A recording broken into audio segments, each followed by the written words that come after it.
Roots பார்வையாளர்களுக்கு வணக்கம்.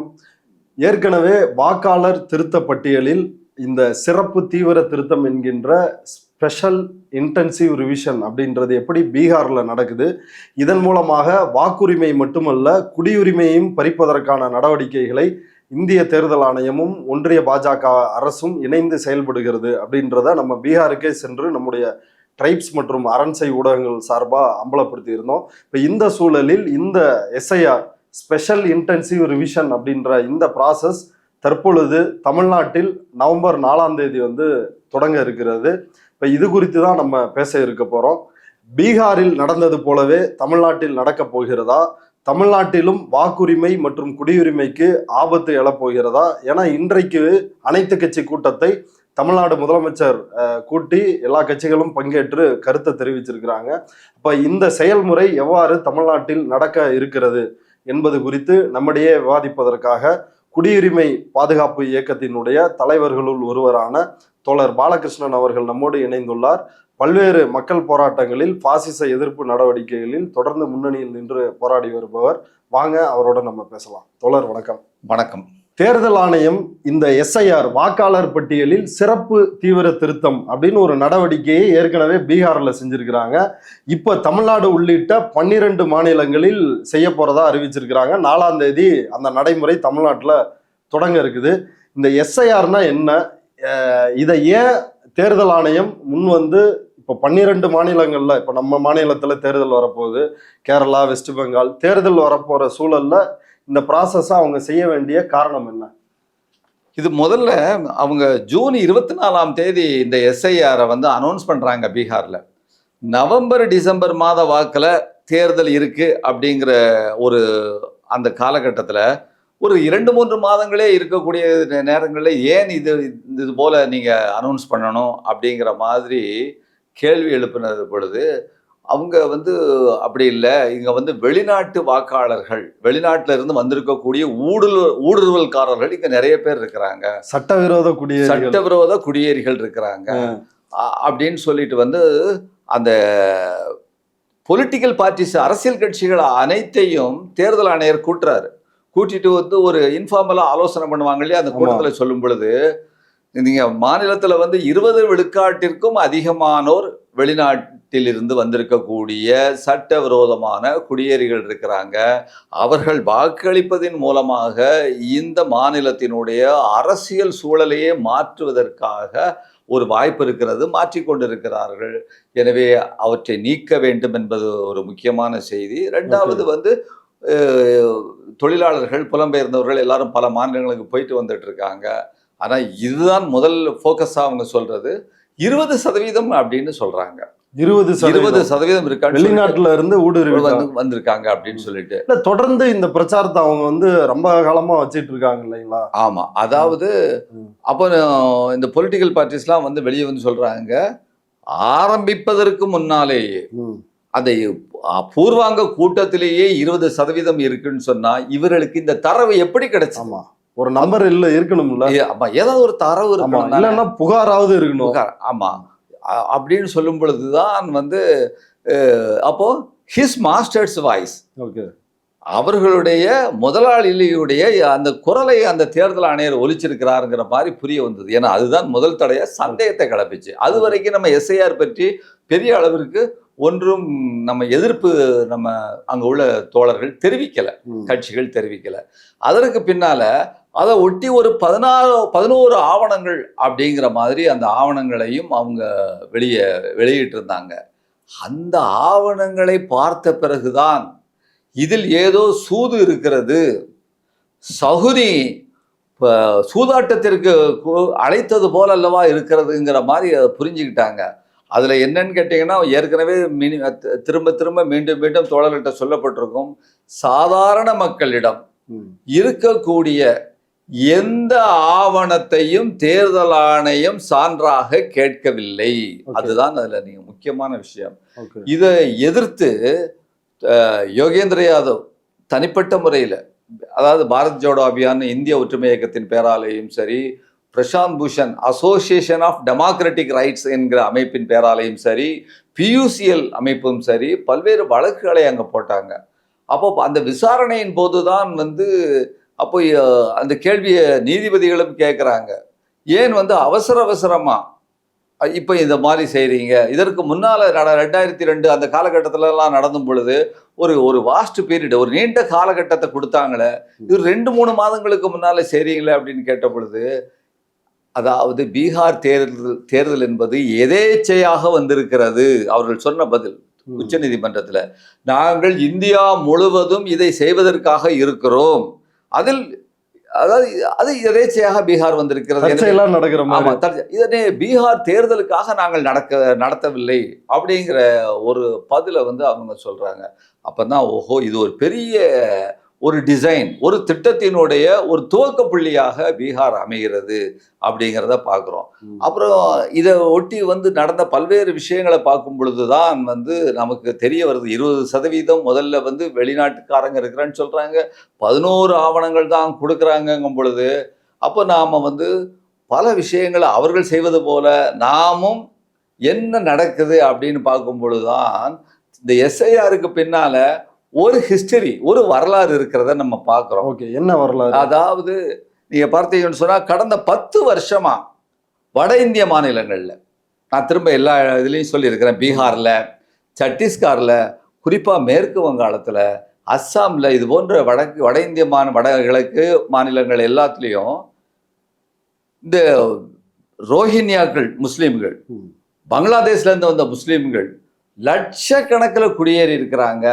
எனவே அவர்கள் இங்குள்ள தேர்தலை தீர்மானிக்கிறார்கள் அப்படிங்கிற ஒரு செய்தியை பிரச்சாரமாகவே அதாவது செய்து வந்திருக்கிறாங்க, தொடர்ந்து செய்து வந்திருக்கிறாங்க.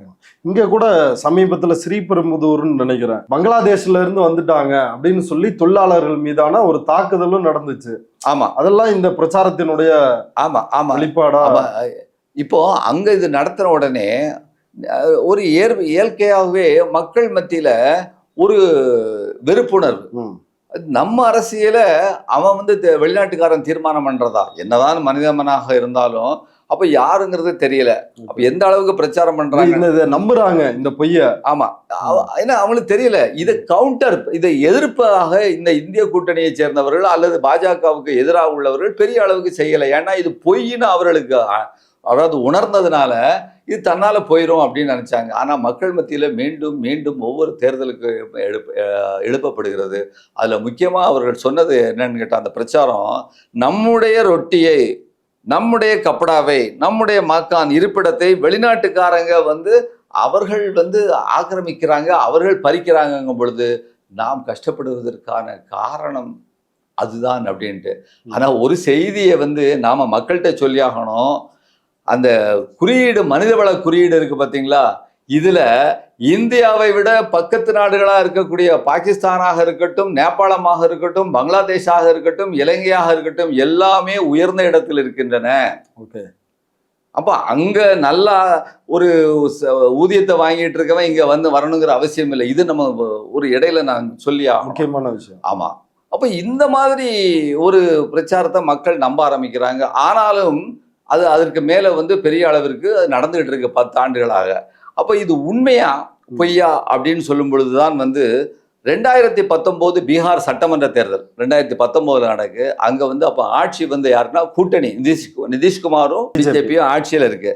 அப்போ வெளிநாட்டுக்காரங்கன்னு அவங்க கண்டுபிடிச்சது 3 பேர். 3 பேர் தான் கண்டுபிடிச்சாங்க இத்தனை பிரச்சாரத்திற்கு பின்னும்.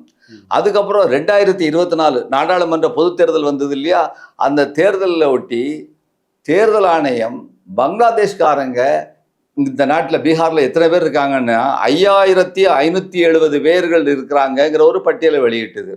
ஆனா அங்க உள்ள பீகார் காவல்துறை அங்க போய் விசாரணை செஞ்சதுல பெரும்பாலானோர் இங்க வந்து இந்தியர்கள் தான் அங்க நிரூபிக்கப்பட்டிருக்கு.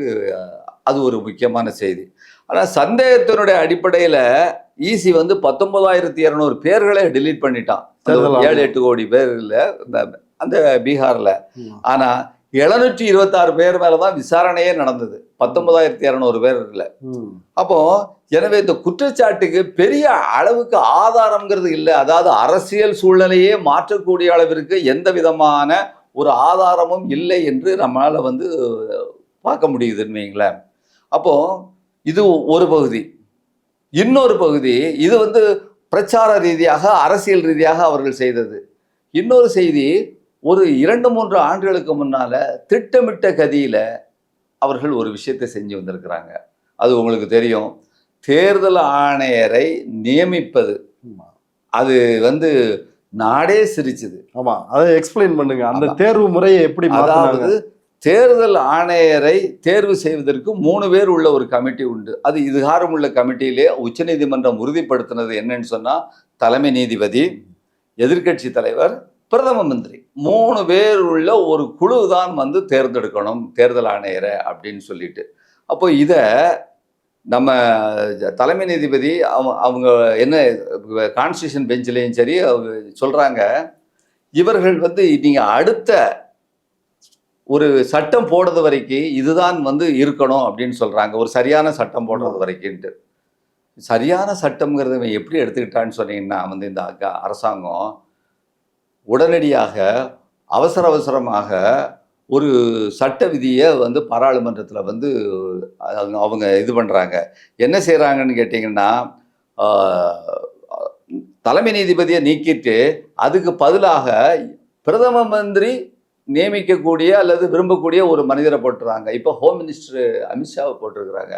அப்போ தேர்தல் ஆணையரை யார் நியமிக்கிறான்னா 2 பேர், இப்போ உள்ள பாஜக பிரதம மந்திரியும் அமித்ஷாவும், ஒருத்தர் ராகுல் காந்தி. 2:1 என்கிற அடிப்படையில் இருக்கு. அப்போ நேச்சுரலாக யார் கொண்டு வர முடியும்?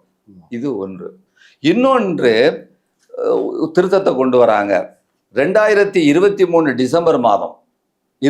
டிசம்பர் மாதம் பாராளுமன்றத்தில் ஏற்பட்ட ஒரு அமளி துமளியில 143 எதிர்கட்சி நாடாளுமன்ற உறுப்பினர்களை சஸ்பெண்ட் செய்யறாங்க. இதுவும் இந்தியாவில் இது வரைக்கும் நடக்கல. 143 எம்பிகளை வெளியே எக்ஸ்பெல் பண்ண உடனே மிக கம்மியான அளவுக்கு பெருமளவுக்கு மிருக மெஜாரிட்டியோட பாஜக இருக்கு, ராஜ்யசபையிலும் சரி இந்த சைடு. அந்த நேரத்தில் ஒரு சட்ட திருத்தத்தை கொண்டு வராங்க தேர்தல் ஆணைய விதியில். என்ன சட்ட திருத்தம்னு சொன்னால், தேர்தல் ஆணையர் அவருடைய பணிக்காலத்தின் போது என்ன குற்றங்கள் செய்திருந்தாலும் அவர் ஓய்வு பெற்ற பின் அவர் மரணமடையும் வரை அவர் மீது எந்த வழக்கும் இந்தியாவில் எந்த நீதிமன்றத்திலும் கொண்டு செல்ல, அதாவது வழக்கு போட முடியாது என்பதுதான் அந்த ஒரு விதி. எல்லாரும் வெளியே இருக்காங்க. இப்போ இது அந்த தேர்தல் ஆணையத்தை மிகுந்த அளவிற்கு யாருக்கும் பதில் சொல்லாத ஒரு ஆயுதபாணியாக மாற்றக்கூடிய ஒரு விஷயமாக பார்க்குறோம். இன்னொன்று, ஒரு எக்ஸிக்யூட்டிவ் ஆர்டர், ஒரு விதியின் மூலமாக இன்னொரு விஷயத்தை கொண்டு வராங்க ஒன்றிய அரசு. மின்னணு ஆவணங்களை பொதுமக்கள் மத்தியில் பார்வைக்கு வைக்க வேண்டிய தேவையில்லை. அப்போ மின்னணு ஆவணங்கள் இங்கே என்னது, அந்த சிசிடிவி ஃபுட்டேஜ் இருக்கு பார்த்தீங்களா, அதை தேர்தலில் எத்தனை பேர் இருந்தாங்க, எவ்வளோ பேர் வந்தாங்க, கூட்டம் இருந்ததா, கூட்டம் இல்லையா, ஏன் இது வருதுன்னு சொன்னால், மகாராஷ்டிராலையும் சரி வந்து சாயங்காலம் 5 மணிக்கு மேலே 1 லட்சம் பேர் இருந்தா 2 லட்சம் பேர் இருந்தா இல்லையா, அப்போ வா வரிசை என்னன்னு பார்ப்போம்னு யாரும் கேட்டக்கூடாது அப்படிங்கிறதுக்காக சிசிடிவி ஃபுட்டேஜை காண்பிப்பதற்கான தேவையில்லைன்னு ஒரு சட்ட திருத்தத்தை அவங்க விதி திருத்தத்தை கொண்டு வராங்க. ஞானேஷ்குமார்கிட்ட அதை கேட்டால் பிரைவசின்றாரு. உங்க வீட்டு பெண்கள், அம்மாக்கள் இவங்களோட வீடியோலாம் மற்றவங்க பார்க்கணுமா அப்படின்னு கேட்குறாரு. ஒருவேளை அவர் வந்து மட்டும் தனியாக வந்து நம்ம வீட்டு பெண்களுடைய படத்தை பார்க்கணும்னு நினைக்காரோ என்னமோ, அவரும் தேர்தல் ஆணையமும். வெட்கக்கேடான விஷயம். ஏன்னா இது வந்து பப்ளிக்ல வந்தது. பப்ளிக்ல அவங்க முகத்தையும் மூட பர்தா போட்டு தான் நம்ம பெண்கள் வராங்க, அங்கே உள்ள பெண்கள் வராங்க. முஸ்லிம் பெண்கள் மட்டும் இல்லை, வடக்க உள்ள பெண்கள் எல்லாருமே இப்படி ஒரு மாதிரி போட்டிருப்பாங்க. இதுல என்ன வந்து இது இவர் இருக்குன்னு சொல்லலை. அப்போ ஏதாவது ஒரு காரணத்தை சாக்கு போக்கு சொல்லி அந்த வெளியே அனுப்புறது தான் நான் வந்து அது கொடுக்காமல் இருப்பது. ரைட், இது 3 முடிஞ்சு வச்சு. இன்னொன்று, இதை பயன்படுத்தி கொண்டு, அதாவது ஒரு நல்ல ஒரு அசுரபலம் தேர்தல் ஆணையத்திற்கு வந்ததற்கு பின்னால அவங்க வந்து அவங்களுடைய அதிகாரிகிட்ட எல்லாம் சொல்றாங்க, 45 நாளைக்கு உள்ள, அதாவது ஏதாவது கேட்டாங்கன்னு சொன்னா, அதாவது அந்த சிசிடிவி ஃபுட்டேஜ் மற்ற விஷயங்கள்ல நீங்க வந்து வச்சிருங்க, 45 நாளைக்கு பதிவு பண்ணி ரெக்கார்ட் பண்ணி வச்சிருங்க, 46ஆவது நாள் அழிச்சிருங்காங்க. இது ஏன்னா, நீங்க வழக்குகள் ஆற்றியே அது இதுன்னு போட்டு வர்றதுக்கு அது ஒரு 2 மாசம் ஆகும். அவன் சுப்ரீம் கோர்ட்ல வந்து யாராவது ஒருத்தர் வினோதமான ஒரு தீர்ப்பை கொடுத்து எல்லாத்தையும் கொண்டாப்பான்னு சொல்லிட்டு வந்துடக்கூடாதுங்கிறதுக்காக சாட்சியங்களை அழிச்சிரு. ஓகே. இப்ப இப்படிப்பட்ட பின்னணியில தான் பயங்கரமான சூழ்ச்சி சூது. நூறாண்டு கால அவங்களுக்கு வந்து ஆரம்பங்க. 100 ஆண்டு காலமாக இந்த நாட்டுல என்ன செய்யணுங்கிறத வந்து தெளிவாக அவங்க வந்து திட்டமிட்டு அவர்களாச்சு இல்லையா? அதனால ரொம்ப தெளிவாகவே அவர்கள் வந்து தேர்தல் ஆணையத்தை தன் பிடிக்குள்ள கொண்டு வந்திருக்கிறாங்க. தேர்தல் ஆணையமும் விரும்பி அவர்களுடைய பிடிக்குள்ள வந்து விட்டது. இதுதான் இன்றைய நிலை. ஆனா எப்படி தேர்தல் ஆணையம் தான் ஒரு தேர்தலை நடத்துவதற்கு ஆளும் கட்சிகள், எதிர்கட்சிகள் அல்லது பல்வேறு கட்சிகள் இவர்கள் மத்தியில ஒரு அம்பையரா இருக்கக்கூடிய, நடுவரா இருக்கக்கூடிய ஒரு தேர்தல் ஆணையம் இப்படிப்பட்ட ஒரு முடிவுக்கு உள்வர வேண்டிய ஒரு சூழலில் தள்ளப்பட்டதுங்கிறது தான் இது ஒரு முக்கியமான ஒரு செய்தி. இது முடிஞ்சது. ஓகே. முழுக்க வந்து செக்யூர் பண்ணிட்டாங்க. தேர்தல் ஆணையர்கள் தில்லுமுள்ளுக்கும் செக்யூர் பண்ணிட்டாங்க. ஆமா. விசாரணை வந்தாலும் அதுல எப்படி தப்பிக்கணும், இவங்களை கைதே பண்ண முடியாதுங்கிற ஆளு செக்யூர் பண்ணிட்டாங்க. அந்த துணிச்சல் தான் ஞானேஷ்குமாருக்கு. ஆமா. நம்மளை யாரும் எதுவும் செய்ய முடியாது அப்படிங்கிறதுல. அப்புறம் இந்த பின்னணியில தான் வந்து பீகார்ல ஜூன் 24ஆம் தேதி இப்ப நீங்க பாருங்க SIR அனௌன்ஸ் பண்றாங்க. 11 ஆவணங்களை அவங்க வந்து ஏற்கனவே சொன்னது போல அனௌன்ஸ் பண்ணியிருக்கிறாங்க. பீகார்ல ஏற்கனவே அதாவது சென்சஸ் மூலமாக, அதாவது ப்ரொஜெக்ஷன் சொல்லிட்டு ஒன்றிய அரசு எவ்வளவு மக்கள் எல்லா மாநிலங்களிலும் இருக்கிறாங்கங்கிற ஒரு ப்ரொஜெக்ஷனை வந்து கொடுத்துக்கிட்டே இருக்கும். ஒன்றிய அரசுடைய அது ஹோம் மினிஸ்ட்ரி ஏற்பாடு. அதில் வயது வந்தவர்கள் எவ்வளவுன்னு சொல்லிட்டு வந்து ஒவ்வொரு மாதமும் அல்லது 2 மாதத்திற்கு ஒரு அவங்க அனௌன்ஸ் பண்ணுறாங்க. அதில் பீகாரில் ஜூன் மாத வாக்கில் வயது வந்தவர்கள், அதாவது வாக்களிப்பதற்கு தகுதியாக உள்ளவர்கள் 8.18 கோடி பேர். ஓகே. 8.18 கோடி. ஆனால் வாக்காளர்களுடைய பட்டியல் இருப்பது எவ்வளோ பேர் இருக்கிறாங்கன்னு கேட்டிங்கன்னா வந்து 7.89 கோடி பேர். அப்போ அந்த ப்ரொஜெக்ஷனில் விட சில நேரங்களில் வாக்காளர் பட்டியல் அப்படி ஸ்லைட்டாக கூடும், ஸ்லைட்டாக குறையும். அது மத்தியில் வந்து ஒரு இது மாதிரி அதை ஒட்டியே முன்னையும் பின்னையும் வந்துகிட்டு இருக்கும். இது இயல்பானது. அப்போ ஒரு 97% தான் வந்து வாக்காளர் பட்டியலில் இருக்குது. 3% குறைஞ்சிருக்கு. இதில் ஒன்றும் நம்ம வந்து குற்றம் காணுவதற்கு இல்லை. ஓகே. ப்ரொஜெக்ஷனை விட 3% குறைஞ்சிருக்கு.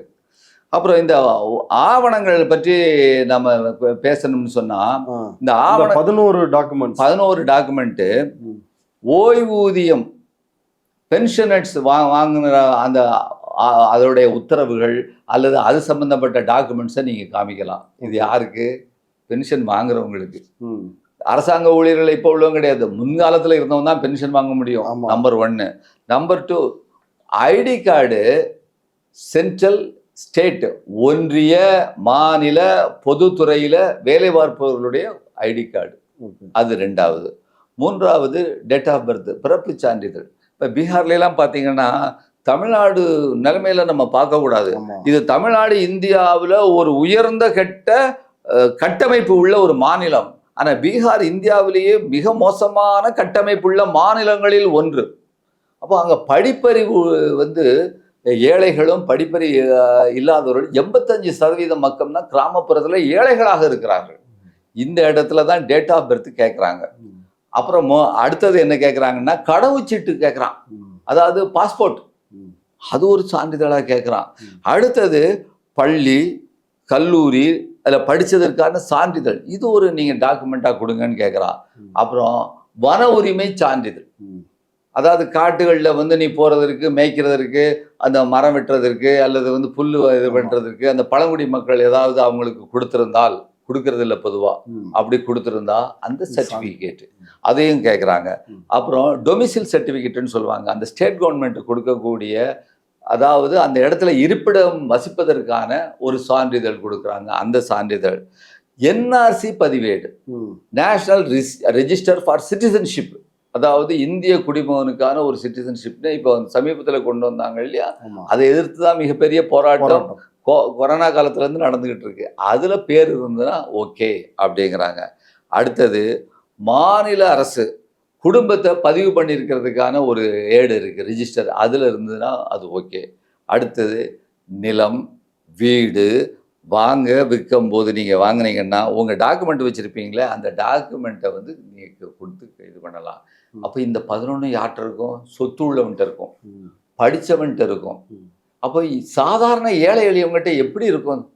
அப்போ அங்கே ஒன்றுமே இல்லாத மக்கள் தான் 85% மக்கள். பீகார் போயிருது ரொம்ப ரொம்ப பின்தங்கிய மாநிலம். பார்த்துருப்பீங்க, நேரடியாகவே போய் பார்த்துருப்பீங்க. அப்போ இதை எதிர்த்து தான் யோகேந்திர யாதவும், பேராசிரியர் யோகேந்திர யாதவ் தெரியும் உங்களுக்கு, அந்த விவசாயிகள் போராட்டத்தினுடைய ஒரு ஆரம்ப கர்த்தால அவரும் ஒருத்தர். அவரு பியூசிஎல் அமைப்பு, அப்புறம் பிரசாந்த் பூஷன், இவங்க எல்லாம் வந்து வழக்கு போடுறாங்க உச்ச நீதிமன்றத்தில். அந்த வழக்கில் என்னதுல மிக முக்கியமா மக்கள்கிட்ட பீகார்ல நாங்க விசாரிச்சப்ப அவங்கள்ட்ட அதிகமா இருந்தது வந்து ரேஷன் கார்டு, மன்ரேகா கார்டு, ஆமா, ஆதார் கார்டு, இதுதான் இருந்துச்சு. ஆமா, ஆனா இது வந்து அந்த 11 டாக்குமெண்ட்ல இல்ல. 11 டாக்குமெண்ட்ல இல்ல. அப்போ ஜூலை 1ஆம் தேதியிலிருந்து ஆகஸ்ட் 1ஆம் தேதி வரைக்கும் அந்த ஒரு மாசத்துல நீங்க வந்து கொடுக்கணும் அப்படின்றாங்க. கொடுக்கணுங்கும்போது எல்லாரும் ஃபார்ம் ஃபில்அப் பண்ணி கொடுக்கணும், எல்லாரும் இந்த டாக்குமெண்ட்டை கொடுக்கணும். தமிழ்நாட்டில் இப்போ உள்ளது நினைக்காதீங்க, இவங்க கொஞ்சம் பேர் தான் பீகார் நிலவரத்தை நம்ம பேசிட்டு இருக்கோம். எல்லாரும் கொடுக்கணும் அப்படிங்கும் பொழுதுதான் வந்து அதை தாண்டி கேஸ் நடக்குது. ஆதார் கார்டு இல்லை. அப்போ இவங்க கேஸ் போட்டு வாதாடும் போது ஆகஸ்ட் 14ஆம் தேதி, ஆகஸ்ட் மாதம் 14ஆம் தேதி வந்து ஆதார் கார்டையும் நீங்கள் சேர்த்துக்கணும் அப்படின்ட்டு நாள்களை எக்ஸ்டெண்ட் பண்ணுறாங்க. அப்போ அதற்கு அப்புறம் வந்து எவ்வளவு பேருன்னு கேட்டிங்கன்னா 65 லட்சம் பேரை வந்து வெளியே நீக்கிருக்காங்க.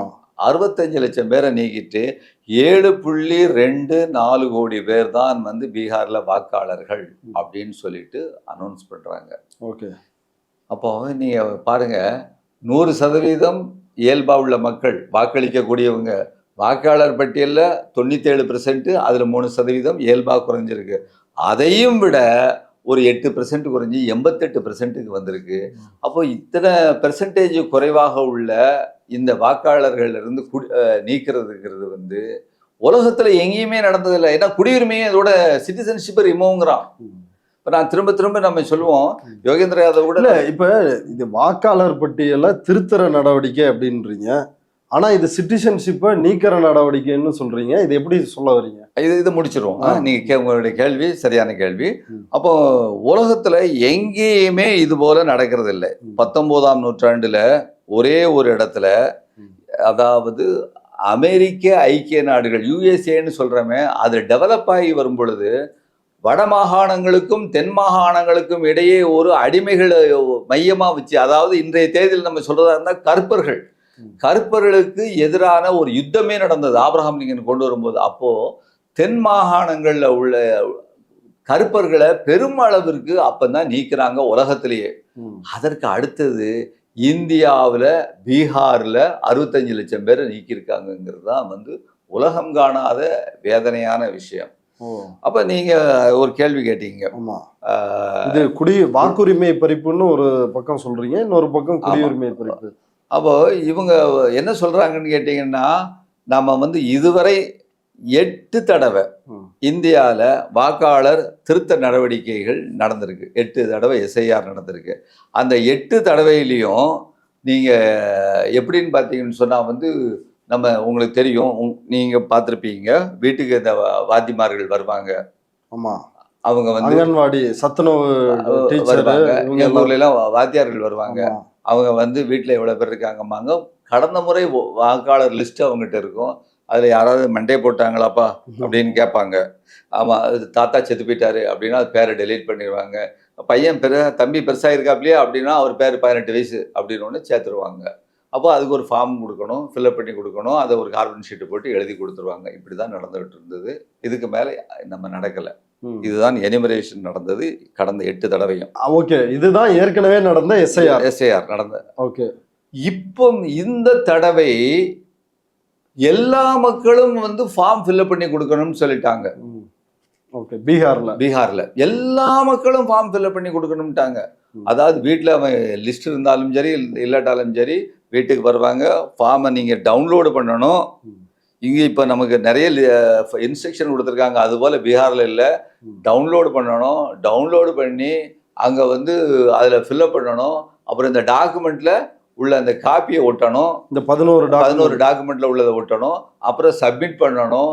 இந்த மாதிரி வேலைகளை செய்யணும் அப்படிங்கிறத கொடுத்துருக்காங்க. இதில் தவறும் பட்சத்தில் உங்களுடைய அடிப்படையான குடியுரிமை நீக்கப்படும் அப்படிங்கிறதையும் இந்த தேர்தல் ஆணையம் நோட்டிஃபிகேஷனில் அனௌன்ஸ் பண்ணியிருக்காங்க. அதுவும் இதுவரை இல்லாதது. ஓகே, இதுக்கு முன்னாடி நடந்த எஸ்ஐஆர்ல அது கிடையாது, இது இல்லை. அப்போ அந்த தேர்தல் ஆணையம் வந்து அவங்க உச்சநீதிமன்றத்தில் சொல்றாங்க, நாங்கள் ஏன் இவங்க வழக்கு போட்டுட்டு இருக்கிறீங்க, நாங்கள் இதுவரைக்கு செஞ்சதைத்தானே இப்போ செய்கிறோம். இன்னும் சொல்றதாக இருந்தா 2003 என்ன நாங்கள் அந்த தேர்தல் ஆணையம் செய்ததோ அதைத்தான் இப்பொழுது செய்கிறோம் அப்படிங்கிற ஒரு விஷயத்த திரும்ப திரும்ப சொன்னாங்க. அப்போ நம்ம வழக்கறிஞர்கள் நம்ம வாதாடுறவங்கெல்லாம் கேட்டாங்க, அப்போ 2003 என்ன கொடுத்துருக்குறீங்க, என்ன நடந்ததுன்னு கொடுங்கன்னா தரமாட்டோம், டாக்குமெண்ட்ஸ் தரமாட்டோம்ட்டாங்க. உச்ச நீதிமன்றத்தில் ஜட்ஜி கேட்குறாங்க, நீங்க அதை கொடுங்கன்னு சொல்லிட்டு தேர்தல் ஆணையம் அதுக்கு மௌனம் சாதிக்குது, கள்ள மௌனம். அஞ்சலி பரதவாஜின்னு சொல்லிட்டு ஒரு ஆர்டிஐ ஸ்பெஷலிஸ்ட் அந்த அம்மா, ஒரு வழக்கு, ஆமா ஆமா, அவங்க அந்த அம்மா போடுறாங்க. அதற்கு பதில் தேர்தல் ஆணையம் சொல்லலை. அவங்களுக்கும் பதில் சொல்லலை. வெளியே ஞானேஷ்குமார் இந்திய தேர்தல் ஆணையர் அவர் ஒரு பத்திரிகையாளர் சந்திப்பை நடத்துறாரு. அந்த சந்திப்புல நீங்க 2003 உள்ளதை தான் நாங்க பின்பற்றோம்னு சொல்றீங்க ஐயா, நீங்க அதை கொடுங்க அப்படின்னு கேட்டா சொன்ன பதில் தெரியுமா, தொலைஞ்சு போச்சுட்டான். It was last. எப்படி, அதாவது அதைத்தான் நாங்கள் நடத்துகிறோம், அதை கொடுன்னா அது தொலைஞ்சு போச்சு. இதுதான் தேர்தல் ஆணையம் சொல்லக்கூடிய பதிலாக இருந்தது. இப்போ இது எவ்வளவு பெரிய ஒரு பொய்ங்கிறத நம்ம பார்க்கக்கூடும்.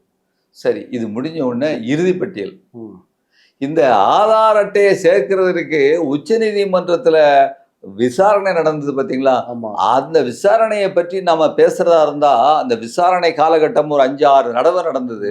அது ஒரு பெரிய நாடகம் மாதிரி போகும். அது தனி நம்ம ஒரு காணொளி வெளியிட வேண்டியிருக்கும். அது இப்போதைக்கு அது தேவையில்லை. ஆனா ஒன்றை மட்டும் நான் சொல்றேன், ஆதார் கார்டை நீங்க அக்செப்ட் பண்ணுங்க அப்படின்னு சொல்லும் பொழுது இவன் தேர்தல் ஆணையம் முதல்ல முடியாதுங்க திரும்ப திரும்ப சொன்ன உடனே வேற வழி இல்லாம இவங்க பிரசாந்த் பூஷனும் யோகேந்திர யாதவும் என்ன கொண்டு போய் ஆதாரம் கொடுக்குறாங்கன்னு சொன்னா, தேர்தல் ஆணையத்துக்கு உச்ச நீதிமன்றம் அதற்கு முன்னால் ஆகஸ்ட் 14 முன்னால் நடந்த விசாரணையின் போது நீங்கள் அதை ஏற்றுக்கொள்ளுங்கள்னு சொல்லுது. அவங்க சரின்னு சொன்ன உடனே இவங்க ஓகே ஏற்றுக்கொள்ளுவாங்கன்னு சொல்லிட்டு போய் அந்த ஆபீசர்கள்ட்ட போய் ஃபார்மை கொடுத்தா அவன் முடியாதுன்ட்டான். கீழே எலெக்ஷன் ஆபீசர் கீழே அந்த தேர்தல் பணியாளர், அப்ப நீ எழுதி கொடு அப்படின்னா ஒரு 4-5 பேர் எழுதி கொடுத்துட்டாங்க. எங்களுக்கு தேர்தல் ஆணையம் ஆதார எடுக்கணும்னு சொல்லலை அப்படின்னு சொல்லிட்டு எழுதி கொடுத்துருக்காங்க. இன்னும் கொஞ்சம் பேர் முடியாதுன்னு எழுதி கொடுக்குறாங்க. அதையும் நீ வச்சுக்கிட்டு அதே போல ஒரு மக்கள்கிட்ட பொதுமக்கள்கிட்ட தேர்தல் ஆணையம் ஆதாரோட இணைச்சு கொடுத்ததை ரெஃப்யூஸ் பண்ண அதையும் சாட்சியமாக கொண்டு உச்சநீதிமன்றத்தில் சொன்ன உடனே தான் அந்த ஜட்ஜஸுக்கு அவங்களுக்கு ஒரு அதாவது சுப்ரீம் கோர்ட் ரைட்டு அவங்களுக்கும் ஒரு இது இருக்கும் இல்லையா, உணர்வு இருக்கும் இல்லையா. நம்ம திரும்ப திரும்ப சொல்கிறோம் இதை கேட்க மாட்டேங்கான்னு சொல்லிட்டு ஆகஸ்ட் 14ஆம் தேதி சுதந்திர தினத்திற்கு முன்னால் நாளையிலிருந்து நீங்கள் இம்மிடியேட்டாக உடனே ஆதார் கார்டை 12வது ஆவணமாக ஏற்றுக்கொள்ள வேண்டும் என்கின்ற உத்தரவை ஒரு ஹிஸ்டாரிக்கல் ஜட்ஜ்மெண்ட் தான் நம்ம சொல்லணும். வரலாற்று ரீதியான ஒரு அந்த உத்தரவை பிறப்பிக்கிறது உச்சநீதிமன்றம். பிறப்பிச்சுட்டு நீ ஏற்கனவே ஆதார் இல்லைன்னு சொல்லிட்ட, அதனால பீகாரில் உள்ள டிவிலையும் வானொலியிலையும் லோக்கலில் உள்ள எல்லா பத்திரிகைகள்லையும் ஆதாரும் ஏற்றுக்கொள்ளப்பட வேண்டும் என்று நீங்கள் விளம்பரம் கொடுக்கணும் அப்படின்னு சொல்லிட்டு உச்சநீதிமன்றம் சொல்லுது. உச்சநீதிமன்றம் சொன்னால் சாதாரண உச்சநீதிமன்றம் அமர்வு இல்லை. அது அந்த இடத்துல நான் சொல்கிறது கான்ஸ்டிடியூஷனல் பெஞ்ச், அரசியலமைப்பு அந்த என்ன சொல்கிறது அந்த அமர்வு. அது முக்கியமான விஷயங்களை தீர்மானிக்கக்கூடியது. அவங்க சொன்ன உடனே அதற்கு பதிலாக தேர்தல் ஆணையம் அது சாத்தியம் இல்லைன்னு ரெஃப்யூஸ் பண்ணுறா. இதுதான் அந்த தேர்தல் ஆணையத்திற்கு எங்கிருந்து இவ்வளவு ஒரு அந்த துணிச்சல் வந்ததென்றால், திமிருங்கிற வார்த்தையை நான் உபயோகப்படுத்துறது முறையல்ல, அதற்கு குறைஞ்ச வார்த்தை. துணிச்சல் எங்கிருந்து வந்ததுன்னா, நான் முன்னால் சொன்னது போல நீ மரணமடையும் வரை உன் மீது வழக்கு தொடக்க முடியாதுங்கிற அந்த துணிச்சல். அதன் அடிப்படையில ராமாயணம் மகாபாரதத்துல வரம் கொடுக்குற மாதிரி கொடுத்துருக்காங்க. ஆமா ஆமா கொடுத்துருக்குறாங்க அப்படிங்கிறத நம்ம வந்து இதை பார்க்குறோம். இப்படியான ஒரு நிகழ்வு. அதுக்கப்புறம் வந்து இறுதிப்பட்டியல்ல பார்த்தீங்கன்னு சொன்னா, அதாவது 30ஆம் தேதி வந்து இறுதிப்பட்டியல் விடுறாங்க. அந்த இறுதிப்பட்டியல்ல பெண்கள் இதுவரைக்கு வாக்காளர் பட்டியலில் எவ்வளவு பெண்கள் இருக்காங்களோ, நாட்டு மக்கள் எவ்வளவு பெண்கள் இருக்காங்களோ அதை விட 21 லட்சம் பேர் வந்து 2005 குறைவா இருக்கிறாங்க. அதாவது என்ன அர்த்தம்னா, எல்லா பெண்களும் போய் வாக்காளர் பட்டியலில் இருக்கிறவங்க பதிய மாட்டாங்க. அது பாட்டுக்கு இருந்துட்டு போட்டோம். அதுவும் அங்கே வந்து பெரிய படிப்பறிவு இல்லாத விழிப்புணர்வு குறைவு. அப்போ அதுக்கு அடுத்த 2012 அதுக்கு அடுத்த ஒரு 7 வருஷம் கழிச்சு திருப்பி நம்ம என்ன பார்க்கும் பொழுது என்னன்னு கேட்டிங்கன்னா, 7 லட்சம் வந்து குறைய இருக்கு. என்ன குறைய இருக்கு? வாக்காளர் அதை பட்டியலில் இருக்கிறவங்க நாட்டு மக்கள் இருக்கிற பெண்களை விட 7 லட்சம் தான் குறைய இருக்கு. கொஞ்சம் நல்ல இம்ப்ரூவ்மெண்ட். 2025 பார்த்தீங்கன்னா திடீர்னு 16 லட்சம் குறைஞ்சு போச்சு.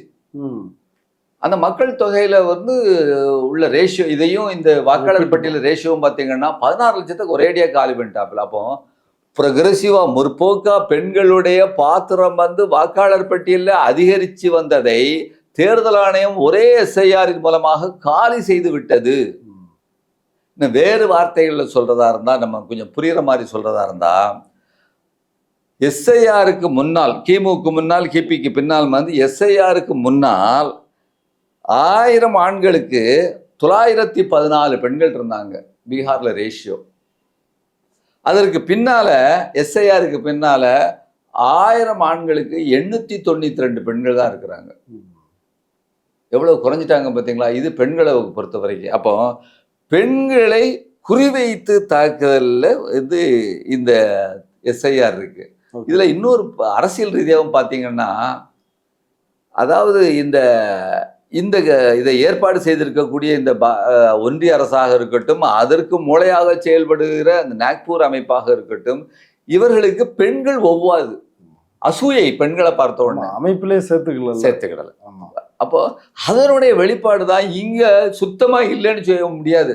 ஸோ முடிஞ்ச வரைக்கும் நாம குறைப்போம் அப்படிங்கிறத தான் நாம கருத்து ரீதியா சொல்லலை, நடைமுறையில பார்த்துருக்கோம் அப்படிங்கிற விஷயம்தான் இன்றைக்கு நம்ம அங்க பார்க்கிறோம். அப்புறம் இஸ்லாமியர்களை பொறுத்த வரைக்கும், இஸ்லாமியர்கள் வந்து மக்கள் தொகையில 16.97, அதாவது 17% கிட்டத்தட்ட இருக்கிறாங்க. இது இஸ்லாமியர்கள், ஹிந்துஸு மற்றவங்களோ இருக்கிற மாதிரி இவங்க இருக்கிறாங்க. இந்த 65 லட்சம் பேரை முதல்ல நீக்கிறாங்க பார்த்தீங்களா வரைவு வாக்காளர் பட்டியலில். அதுல எவ்வளவு பேரை நீக்கியிருக்காங்கன்னு கேட்டீங்கன்னா, அந்த பெர்சன்டேஜ் 24.7% நீக்கியிருக்காங்க. 17% எங்க, இங்க 24%, கூட நீக்கி இருக்கிறாங்க. அதிக அளவுல முஸ்லிம்களை நீக்கி இருக்காங்க. அதற்கு பின்னால இறுதிப்பட்டியல்ல 3.66 லட்சம் பேரை இஸ்லாமியர்களை நீக்கியிருக்காங்க. 3.6 பேரை வந்து இஸ்லாமியர்கள் இறுதிப்பட்டியல 3.66 லட்சம் பேரை நீக்கியிருக்காங்க. அதுல 33% இந்த இஸ்லாமியர்களை நீக்கியிருக்காங்க. அது முதல்ல 24% இருந்து 33% இங்க கூடிட்டுங்கிறத பார்க்குறோம். அப்போ சுமார் 6 லட்சம் இஸ்லாமியர்கள் அங்க எவ்வளவு அந்த வீதாச்சார அடிப்படையில் நீக்கப்பட வேண்டுமோ அதற்கும் கூடுதலாக 6 லட்சம் பேரை நீக்கியிருக்காங்க. அப்போ அவர்களுடைய அந்த குறி, அவங்களோட மோட்டிவ் தெளிவா இருக்குது. அவர்களுடைய வேலையில் தெளிவாக இருக்கிறார்கள். நாம் தான் நம்முடைய வேலையில் தெளிவாக இருக்கிறோமோ என்பதை இந்த நாட்டு மக்கள் புரிந்து கொள்ள வேண்டும். அதுதான் நான் இருக்கிறது. இப்ப இதுல இல்ல வெறும் இஸ்லாமியர்கள் பெண்கள் மட்டும்தானா? இந்து செக்ஷன் அதுல பெண்கள் வருவாங்க, அதை தாண்டி அதுல குறி வச்சிருக்காங்களா? இதுல என்ன விஷயம்னா, இந்திய ஒற்றுமை இயக்கம் பாரத் ஜோடோவுடைய யோகேந்திர யாதவ் தலைமையிலான ஒரு டீம் அங்க போய் சாஃப்ட்வேரை வச்சு டவுன்லோட் பண்ணதுல அவர்களை பொறுத்த வரைக்கும் அங்க வந்து லோக்கல்ல வந்து என்ன விஷயம் என்னங்கிறது தெரியாது. ஆனா அதுல முகமடன்ஸ், அதாவது இஸ்லாமியருடைய பெயர்கள் என்னங்கிறது தெரியும். அந்த சாஃப்ட்வேரை வச்சு அதை டவுன்லோட் பண்ணதான் இதை கண்டுபிடிச்சாங்க. ஆனா ஆதிவாசிகள், தலித்துகள் அப்படிங்கறத தனியா பிரிக்கிறதுக்கான சாஃப்ட்வேர் கிடையாதுனால அது எவ்வளவுன்னு கண்டுபிடிக்கும். இது நேம்ஸ் வச்சு கண்டுபிடிச்சிடலாம். ஆமா, இது அதனால கண்டுபிடிக்கல, அதனால நமக்கு அது தெரியலை. ஆனா என்ன சொல்றாங்கன்னு கேட்டீங்கன்னா, சில ஆதிவாசிகள் இருக்கக்கூடிய தலித் மக்கள் இருக்கக்கூடிய அந்த மாவட்டங்கள்ல அதிகமாக நீக்கப்பட்டிருக்கிறார்கள் ஒரு தகவலும் இருக்குதுங்கிறத அந்த விஷயத்தை நம்ம பார்க்கிறோம். இஸ்லாமியர்கள், பெண்கள், அப்புறம் இது நம்ம இது ஆதாரம் அடிப்படையில சொல்றோம். அது வேற தரவுகள் இருக்குன்னு சொல்றாங்க. அது நம்ம நேரடியா நான் சொல்றதுக்கு இல்லை. சரி, புதிய வாக்காளர்களை சேர்த்திருக்கிறாங்க. 65 லட்சம் பேரை நீக்கி இருக்கிறாங்க. முதல்ல திருப்பி வந்து என்ன செஞ்சிருக்கிறாங்கன்னு கேட்டீங்கன்னா 3.66 லட்சம் பேரை திருப்பி நீக்கியிருக்காங்க. இதுல ஒரு பியூட்டி என்னன்னு சொன்னீங்கன்னா, செப்டம்பர் 1ஆம் தேதி லாஸ்ட் டேட்டு புதிய வாக்காளர்களை சேர்ப்பதற்கு அப்படின்னு சொல்லி இது பண்ணியிருக்கிறாங்க. அப்போ அந்த புதிய லாஸ்ட் டேட்டு, அதுக்கு மேலே புதிய வாக்காளர்கள் சேர்க்க முடியாது அப்படின்னு ஒரு டேட்டை ஃபிக்ஸ் பண்ணிட்டாங்க. அப்போதைக்கு புதிய வாக்காளர்கள் சேர்க்கப்பட்டவர்கள் எவ்வளவு பேர் தெரியுமா? வந்து 16 லட்சம், கிட்டத்தட்ட 16.9 லட்சம் புதிய வாக்காளர்கள் சேர்க்கப்பட்டவர்கள். 16.9 லட்சம் லாஸ்ட் டேட் அன்னைக்கு. அதுக்கப்புறம் சேர்க்கக்கூடாதுன்னு ஈஸியாக சொல்லியிருக்கிறான். கடைசி நாள் அன்னைக்கு இறுதிப்பட்டியல் வெளியிடும் போது புதிய வாக்காளர்கள் 21.53 லட்சம் பேர் இருக்கான். அப்போ 4.6 லட்சம் வாக்காளர்கள் புதுசாக எங்கிருந்து வந்தாங்க தெரியல. இதுக்கு கேள்வி கேட்டா பதில் இல்லை. ஃபைனல் லிஸ்ட் வந்ததுக்கு பிறகு வந்ததுக்கு அப்புறம் இத்தனை பேர் வந்து இல்ல, இத்தனை பேர் ஃபைனல் லிஸ்ட் வந்ததுக்கு அப்புறம் சேர்க்கல. ஃபைனல் லிஸ்ட் வந்ததுல 4.6 லட்சம் பேர் வந்து கூடுதலாக சேர்க்கப்பட்டிருக்காங்களே, எங்க இருந்து எப்ப சேர்த்தீங்கன்னு கேட்கிறோம். அதுக்கு பதில் இல்லை. அப்போ இதுதான் வந்து இந்த ஃபைனல் லிஸ்ட் தான் சுத்தப்படுத்தப்பட்ட, நம்ம வார்த்தைகளை சொல்றதா இருந்தா பரிசுத்தப்படுத்தப்பட்ட வாக்காளர் பட்டியல்னு நம்ம எடுத்துக்கிடலாம். ஏன்னா அதுக்காகத்தானே இந்த தேர்தல் ஆணையம் இவ்வளவு மெனக்கிட்டு இவ்வளவு வேலைகளை செய்யறதுங்கிறத பார்க்கும். அப்புறம் இன்னொன்று கூடுதலாக நம்ம வந்து அவங்க செஞ்சிருக்க வேலைகளெல்லாம் பார்த்தீங்கன்னு சொன்னா, அதாவது கேலிக்குரியதாக, எனக்கு இந்த ஒரு டிஎன் சேஷன்லாம் தமிழ்நாட்டில் இருந்து போய் வந்து ஒரு தலைமை பாத்திரத்தை எடுத்து ஒரு உலகத்துக்கே முன்மாதிரியாக இருக்கக்கூடிய ஒரு தேர்தல் ஆணையராக இருந்து தேர்தல் ஆணையத்தை நடத்தியவராச்சு அப்படின்னு பார்க்கும் பொழுது, இன்றைக்கு நடந்திருக்கக்கூடிய செய்கைகள்லாம் நீங்கள் உங்களுடைய அந்த முடிவுக்கே நான் விட்டுருந்தேன். என்னங்கிறத பார்ப்போம் நம்ம. அந்த ஒரு ஈஸி ரூல், அதாவது தேர்தல் ஆணையத்துடைய ஒரு ரூல் சொல்லுது. என்ன சொல்லுதுன்னா, ஒரு வீட்டில் 10 பேருக்கு மேலே இருந்தா, ஒரு வீட்டில் 10 பேருக்கு மேலே இருந்தா தேர்தல் அலுவலருடைய வேலை என்னன்னு கேட்டீங்கன்னா, அந்த வீட்டில் போய் எப்போ 10 பேர் யாரெல்லாம் இருக்க அப்படின்னு பிசிக்கலா வெரிஃபை பண்ணணும். ஆள் ரீதியா எண்ணணும், எண்ணி பார்க்கணும். இது வந்து தேர்தல் ஆணையத்தினுடைய வேலைன்னு தேர்தல் விதிமுறை சொல்லுது.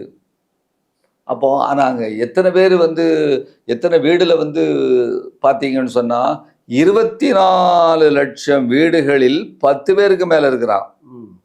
அப்போ இந்த ஒரு மாசத்துக்குள்ள 24 லட்சம் வீடுல இவ்வளவு பேர் போய் பார்த்துருக்க முடியுமாங்கிற கேள்வி இருக்கு. இல்லை, நாங்கள் தலைநகர் பாட்னாவில் பல பகுதிகள் வந்து போனோம். அங்கே யாருக்குமே பிஎல்ஓ வரவே இல்லை. வரல. அதுக்கப்புறம் இந்த 24 லட்சம் வீடுகளில் உள்ள மக்கள் எவ்வளவு பேர் தெரியுமா? 3.2 கோடி பேர். இப்போ 3.2 கோடி பேர் வந்து அங்கே இருக்கிறாங்கன்னு சொன்னா, இதுதான் அவர்கள் சுத்தப்படுத்தக்கூடிய ஒரு முறையாக நம்ம பார்க்கிறோம். அதே போல நீங்க கேள்விப்பட்டிருப்பீங்க, இந்த மியூசிக்லாம் இருக்கும்போது ஜிபரிஷ்னு ஒரு வார்த்தை உண்டு. அதாவது அந்த இது படிக்கும்போது அந்த பின்னால வந்து அர்த்தமில்லாத ஒரு வார்த்தைகளை வந்து சொல்லுவாங்க, வந்து ஹாயோ ஹாயோ அப்படிங்கிற மாதிரிலாம் வரும் வந்து. அதுபோல ஜிபரிஷாக இருக்கக்கூடிய அர்த்தம் இல்லாத பெயர்களாக 24,000 பேர்கள் இருக்கு.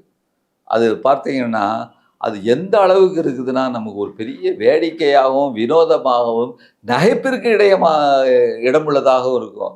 ஒரு வாக்காளருடைய பேர் என்னன்னு கேட்டிங்கன்னா, நான் சொல்லியிருக்கேன், எல்லாத்துலேயும் திரும்ப திரும்ப சொல்கிறேன், நிர்வாச்சக் அப்படின்னு இருக்கு. நிர்வாச்சக் அப்படின்னா வாக்காளர்னு அர்த்தம். வாக்காளர் பெயர் வாக்காளர் அப்படின்னு சொன்னா அப்ப திருவாளர் வாக்காளர் வந்து வாக்களிப்பார்.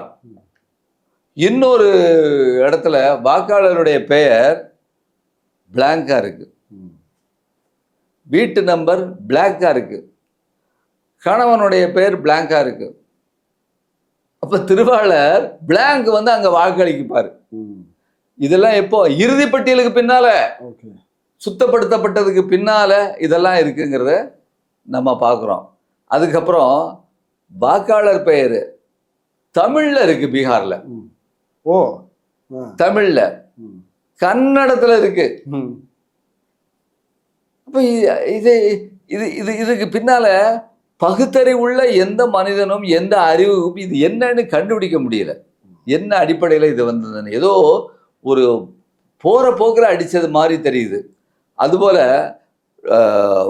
வரைவு வாக்காளர் பட்டியல், அதாவது இந்த முதல்ல 65 லட்சம் பேர் நீக்கின ஒரு பட்டியல், 7.24 கோடி பேர் போட்டாங்க இல்லையா, அந்த வாக்காளர் பட்டியலில் 4.9 லட்சம் பேர் வந்து டூப்ளிகேட் நேம்ஸ். 4.9 லட்சம், கிட்டத்தட்ட 5 லட்சம் பேர் டூப்ளிகேட்ஸ். எப்படி டூப்ளிகேட் நேம்னா, கரிகாலன்னு இருக்குன்னா கரிகாலன் அப்பா பேர், கரிகாலன் வீட்டு அட்ரஸ்ஸு, இது எல்லாமே அட்சரம் பெசகாம, காமா ஃபுல் ஸ்டாப் இல்லாம எல்லாமே அப்படி இருக்கு. டூப்ளிகேட் நேம்ஸ் 4.9 லட்சம் பேர் வந்து இருக்கு. இறுதிப்பட்டியல்ல இதை பற்றி பத்திரிகைகள்லாம் சொல்லி இதெல்லாம் யார் டவுன்லோட் பண்ணியிருக்காங்கன்னா நம்ம இந்திய ஒற்றுமை இயக்கத்துடைய டீம் டவுன்லோட் பண்ணியிருக்கு. யோகேந்திர யாதவ் அங்கே உள்ள பெரிய அளவுக்கு டீம் ஆர்கனைஸ் பண்ணி இந்த வேலைகளில் உட்காந்து கம்ப்யூட்டரில் இன்னொருத்தர் ராகுல்னு அங்கே ஒருத்தர் இருக்கார், இவங்க தலைமையில் ஒரு டீம் வந்து வேலை செஞ்சு எல்லாம் டவுன்லோட் பண்ணி பார்த்துட்டு இருக்கிறாங்க. அதில் இவ்வளோ பத்திரிகைகளுக்கு பேப்பர்களுக்கு இதெல்லாம் கொடுத்த உடனே தேர்தல் ஆணையம் வந்து ஒரு சிக்கலில் மாற்ற மாதிரி நமக்கு தெரிஞ்சுது. இப்போ 4.9 லட்சம் பேர் வந்து டூப்ளிகேட்டு, இறுதிப்பட்டியல் அப்படியா அப்படின்னு சொல்லிட்டு 30,000 பேரை கூட்டி 5.2 லட்சம் பேர் டூப்ளிகேட் பேரை ஆகிட்டான். நீ என்ன சொல்றது, நான் என்ன கேட்கறது? அதாவது யாரும் என்னை எதுவும் செய்ய முடியாதுங்கிற ஒரு அடிப்படையில இருந்து ஒரு அப்ரோச், அதுதான் வந்து அந்த பிரஸ் மீட்லயே ஞானேஷ்குமார் நடந்துக்கிறாரு. ஆமா, நீங்க ஏதாவது கேள்வி கேட்டீங்கன்னா பாஸ், அடுத்த கேள்வியும் பாரு, அதுக்கு பதில் சொல்ல மாட்டாரு. அப்ப யாராவது ஒருத்தர் நிறுத்தி அதுக்கு என்ன பதில்னு கேட்கறதுக்கு கரிகாலன் மாதிரி அங்க ஆள் இல்லையோ என்னமோ தெரியல. இல்ல கேட்டாங்க, அவர் சொல்லல, மூத்த பத்திரிகையாளர்கள்லாம் கேட்கறாங்க. அது ரைட்டு. அப்புறம் இந்த டூப்ளிகேட் நேம்ஸ் நான் என்ன சொன்னேன், 5.2 லட்சம் பேர் சொன்னேன்னா இது ஒரு தொகுதியில. அக்ராஸ் த ஸ்டேட்ஸ்ன்னு சொன்னா அந்த மாநிலம் முழுக்க டூப்ளிகேட் நேம்ஸ் இருக்கு இல்லையா, ஆனா அதுல டூப்ளிகேட் நேம்ஸ்னா தெரு பேரு, வீடு, அந்த அட்ரஸ் ஒண்ணு போல இருக்காது, வேற மாறிடும் இல்லையா. அந்த அப்படி அதாவது கணவன் பேரு, தன்னுடைய பேரு, வயது, அது எல்லாம், அதாவது மதம் எல்லாமே ஒண்ணு போல இருக்கும். அப்படி அக்ராஸ் தி, அதாவது மாநிலம் முழுக்க டூப்ளிகேட் பேரு 63 லட்சம் பேர். ஃபைனல் லிஸ்ட்ல you believe it or not, நீங்க நம்புனீங்களாலும் நம்பாட்டாலும் 63 லட்சம் பேர். இதுதான் பீகாருடைய அந்த இறுதி பட்டியல் நிலவரம். அதுக்கப்புறம் ஒரே வீட்டுல பீகார்ல இந்த 2019 தேர்தல், அந்த சட்டமன்ற தேர்தலில் கிட்டத்தட்ட 150 தொகுதிகளில் 5000 வாக்குகளுக்கு உள்ளதான் வந்து வெற்றி தோல்வியே தீர்மானிக்கப்பட்டிருக்குது. நீங்க 63 லட்சம் டூப்ளிகேட்னா, ஒரே வீட்டில் 100ம் 100க்கு அதிகமாகவும் உள்ள வீடு எத்தனை வீடு தெரியுமா? 2200 பேர் இருக்கிறாங்க. அப்போ அங்குள்ள மக்கள், இந்த 100 வீட்டில் உள்ள மக்கள் எவ்வளோ பேர்? 2200 வீட்டில் உள்ள மக்கள் எவ்வளோ பேர் தெரியுமா? 4.5 லட்சம் பேர். 200 பேர் 300 பேர்லாம் ஒரு வீட்டில் ஒரு நம்பரை, ஒரே நம்பரை போட்டு காமிக்கிறது. அப்படி 4.5 லட்சம் பேர் இருக்கிறாங்க. இதில் ஃபஸ்ட்டு முதல் 10 வீடு, 1 2 3 முதல் மார்க்குன்னு சொல்கிற மாதிரி முதல் 10 வீடுகளில் 800+ பேர் இருக்கிறாங்க. 800ம் 800க்கு மதிய. அதில் ஹையஸ்ட் நம்பர் ஆஃப் பீகார்லேயே ஒரே நம்பர்ல அதிகமா இருக்கக்கூடியது வந்து 880 பேர் ஒரு வீட்டில் இருக்கிறாங்க அப்படிங்கிறதும் இது ரெக்கார்டு பிரேக்காக இன்றைக்கு இறுதிப்பட்டியலில் வந்திருக்கக்கூடிய நம்ம செய்தியாக வேதனையோடு அதே நேரத்தில் ஒரு ஹாஸ்ய உணர்வு இருந்தால் சிரித்து கொள்ளுங்கள். இது இந்திய தேர்தல் ஆணையம் பற்றிய ஒரு செய்தியாக இருக்கிறது. அப்புறம் வாக்களிக்கிறதுக்கு எத்தனை வயசு? 18 வயசு. சுத்தப்படுத்தப்பட்ட இறுதிப்பட்டியல்ல 18 வயதிற்கு குறைய உள்ளவர்கள் 100 பேர் இருக்கான். 17 16 அப்படிங்கிற மாதிரி 100 பேர் இருக்காங்க. நிச்சயமா 14 13 இருக்காது நான் நம்புறேன். என்ன இல்ல யூபியில 16 வயசு பையன் பிஜேபி தலைவரோட பையன் 8 ஓட்டு போட்டான். போட்டு அவனே வீடியோ ரெக்கார்டு எடுத்து போட்டிருக்கான். அப்ப இதெல்லாம் வந்து ஒரு நடக்கக்கூடிய ஒரு செய்தியாக பார்க்கிறோம்.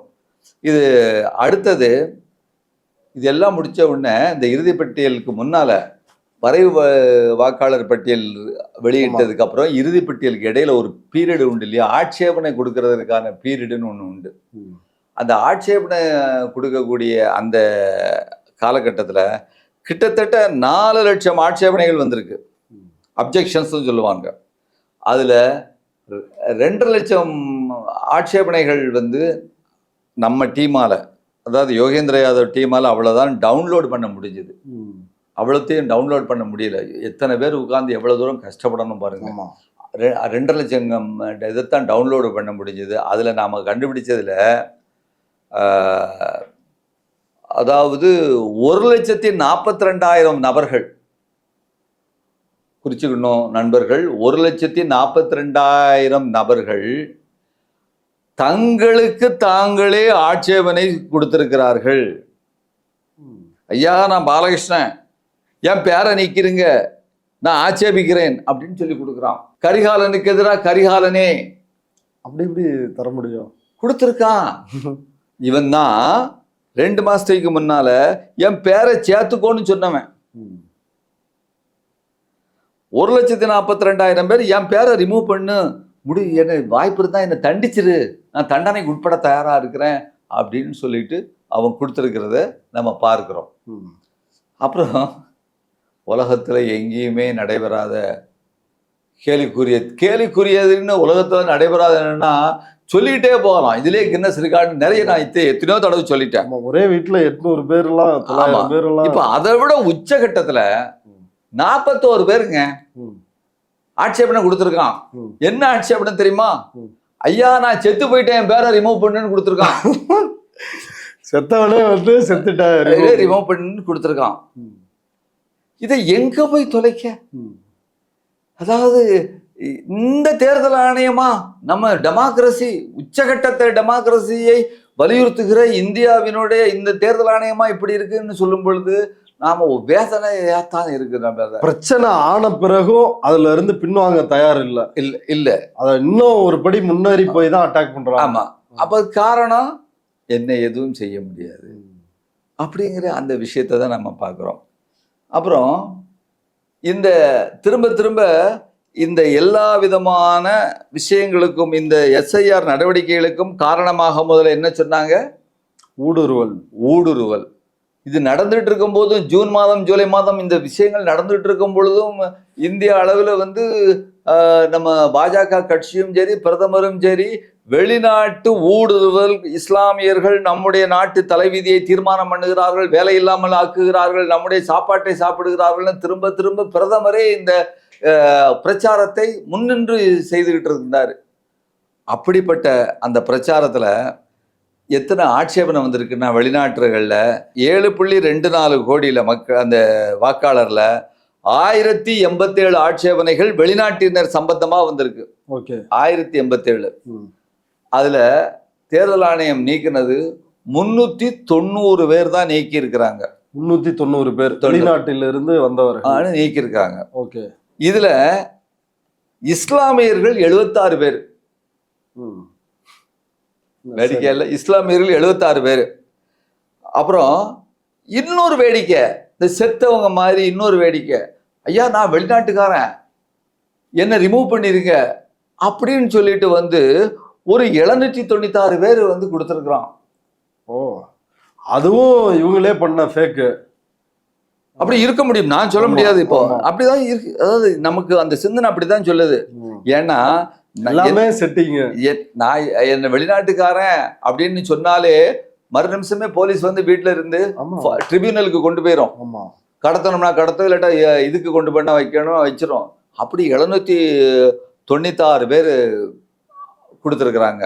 அப்புறம் இந்த எல்லைப்புற மாவட்டம், இந்த பீகாருக்கு அந்த இதை ஒட்டி பங்களாதேஷை ஒட்டி உள்ள அந்த மாகாணங்கள், இந்த நேபாளம், இதெல்லாம் வந்து ஒரு 4 மாகாணங்கள் இருக்கு. அந்த 4 மாவட்டங்கள், இந்த 4 மாவட்டங்கள்ல 10 பேர் ஊடுருவல்காரர்களாக கண்டறியப்பட்டது. வந்திருக்கலாம் என்று கண்டறியப்பட்டது. ஊடுருவல்காரர்கள் எத்தனை பேர்? 1087 ஆட்சேபனைகள்ல இருந்து அப்படியே கொண்டு வந்து 10 பேர். இந்த 10 பேர்ல 5 பேர் இந்துக்கள், மீதமுள்ள 5 பேர் இஸ்லாமியர்கள். ஊடுருவல்காரர்களில் சரி, இந்த 5 பேர் இஸ்லாமியர்களில் 2 பேர் செத்துட்டாங்க. வெறும் 3 பேர் தானா? 3 பேர் தான் இருக்கிறாங்க. இந்த 3 பேருக்காகத்தான் இந்த நாட்டில் உள்ள இவ்வளவு பெரிய கலேபரம், இவ்வளவு பெரிய பிரச்சாரம், இவ்வளவு பெரிய ஊடுருவல்காரர்கள் இந்தியாவில் நுழைந்து விட்டார்கள், பீகாரில் நுழைந்து விட்டார்கள் என்ற பிரச்சாரம் கடைசியில 3 பேருக்காக இருந்தது. இதை ஆனா மக்கள் தொகையில 20% ஞானேஷ்குமார் அந்த கூட்டத்தில் சொல்லியிருக்காரு. ஆமா, ஆனா இங்க 3. அப்போதான் யோகேந்திர யாதவ் அவர் துணிச்சு, பாரத் ஜோடோ அபியானுடைய இந்திய ஒற்றுமைக்குடைய தலைவர், தேர்தல் ஆணையம் இந்திய மக்களிடம் மன்னிப்பு கேட்க வேண்டும் என்கிறார். இந்த இவ்வளவு இப்படி சொன்னதுக்காக, செஞ்சதுக்காக. அது சரியான ஒரு அவருடைய கூற்று சரி அப்படின்னு தான் நான் பார்க்கிறேன். இப்போ இப்படியான ஒரு பெரிய கேலி கூத்து நடந்தது. சரி, அப்புறம் இது ஒரு பக்கம். இன்னொரு பக்கத்துல திரும்ப 2003ல செஞ்சதைத்தான் நான் செய்யறோம்னு சொன்னாங்க இல்லையா? அப்போ இங்க 2004ல செஞ்சதை இப்ப செய்யறோம் சொல்றாங்க. 2003ல செஞ்சதைத்தான் செய்யறோம்னு சொல்லிட்டு வந்து எங்கிட்ட என்னன்னு கேட்டா ஒண்ணுமில்லைன்னு சொன்னாங்கல்ல, அது நம்ம பார்த்தோம். அப்போ திடீர்னு பிரசாந்த் பூஷன் என்ன செஞ்சாரு, விசாரணை நடந்துகிட்டு இருக்கும் போதே ஒரு நாள் ஒரு 62 பக்கம் டாக்குமெண்ட்டை கொண்டு வந்து உள்ளுக்கு நீட்டிட்டாரு. அது என்னன்னு கேட்டா 2003 ஆவணம். 62 பக்கம். அதுல என்ன, அதையும் இதையும் ஒப்பிட்டு பார்த்தா தேர்தல் ஆணையம் சொன்னது முழுக்க முழுக்க பொய் என்று நிரூபிக்கப்பட்டது. முதல்ல என்னன்னு சொன்னா, தேர்தல் ஆணையம் 2003 போது இந்த விஷயங்கள் எல்லாமே, எனிமரேஷன் எல்லாமே குடியுரிமையை தீர்மானிப்பது அல்ல அப்படின்னு சொல்லிட்டு தேர்தல் ஆணையம் சொல்லுது. அதற்கு காரணம் 1980ல ஒரு தேர்தல் ஆணையத்திற்கும் உச்ச நீதிமன்றத்திற்கும் இடையில ஒரு கேஸ் நடந்தது. லால் பாபு கேஸ்ன்னு சொல்லிட்டு, லால் பாபு கேஸ் அப்படின்னு சொல்லிட்டு, அந்த கேஸ்ல உச்ச நீதிமன்றம் சொல்லுது, நீ பெருமளவுக்கு முஸ்லீம்களையோ யாரையோ நீக்கணும்னு சொன்னா அது உன்னுடைய வேலை இல்லை, அது ஹோம் மினிஸ்ட்ரியோட வேலை அப்படின்னு சொல்லிட்டு, அதனால நீ என்ன செய்யணும்னு சொன்னா எனிமரேஷனை ஜஸ்ட் நடத்துறதுதான் உன்னுடைய வேலைன்னு தெளிவா சொல்லிட்டு, அப்படி அதனால தேர்தல் ஆணையம் வந்து நம்முடைய வேலை இல்லை அப்படின்னு சொல்லியிருக்கு 2003 தேர்தல் ஆணையம். 2025 தேர்தல் ஆணையம் நீங்க பாத்தீங்கன்னா இப்ப கூட இருக்கு முக்கியமான, ஆனா இங்க தமிழ்நாட்டில் கொண்டு வந்ததுல பின்னால போயிருக்காங்க, 3வது இதுக்கு போயிருக்கு.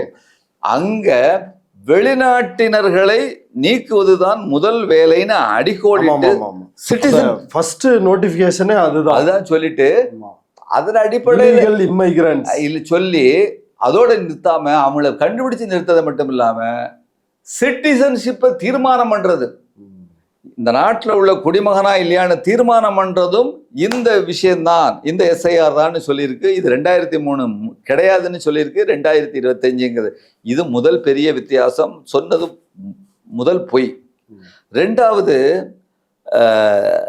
2003ல முகவரியில வயசுல சந்தேகம் இருந்தா மட்டும் ஆவணம் கேளுங்க.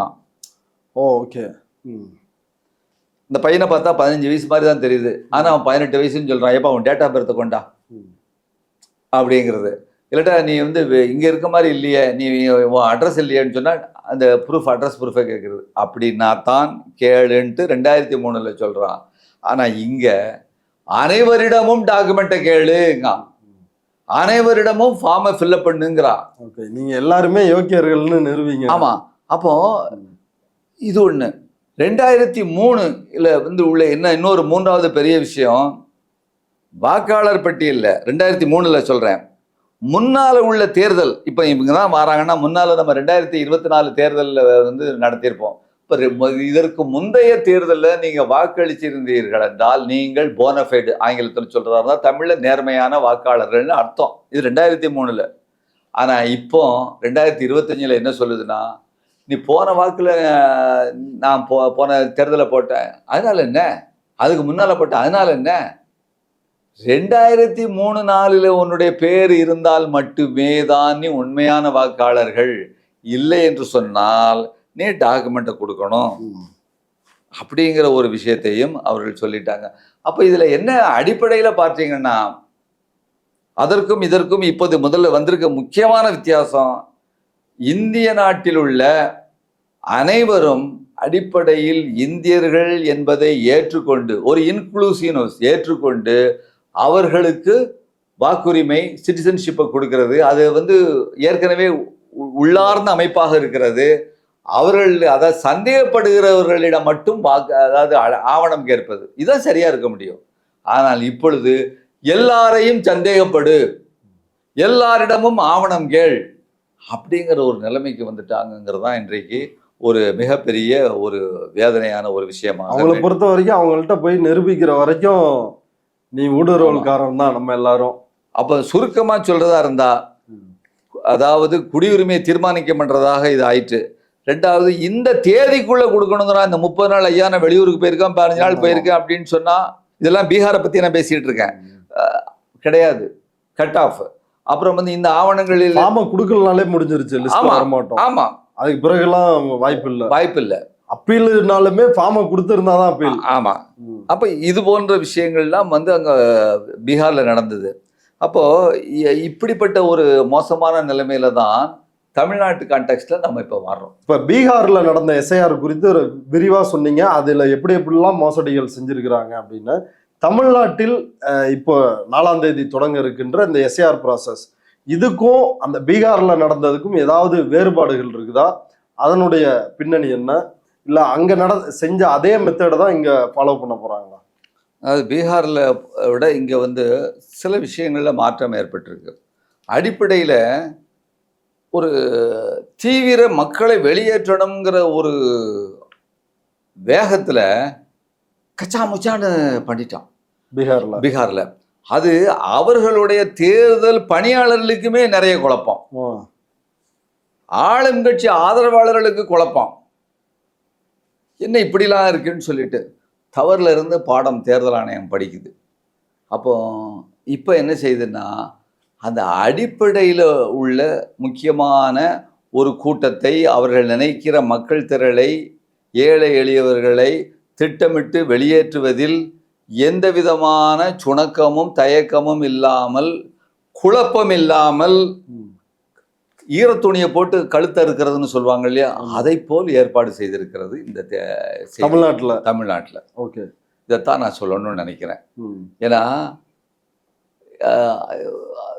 சில விஷயங்களை முக்கியமாக சொல்லியிருக்கிறாங்க. என்ன மாற்றங்கள்ங்கிறத நம்ம பார்க்குறதா இருந்தா, 2003 2004, அதாவது அந்த வருஷம் வந்து பீகாருக்கும் இங்கேக்கும் வித்தியாசமா இருக்கு.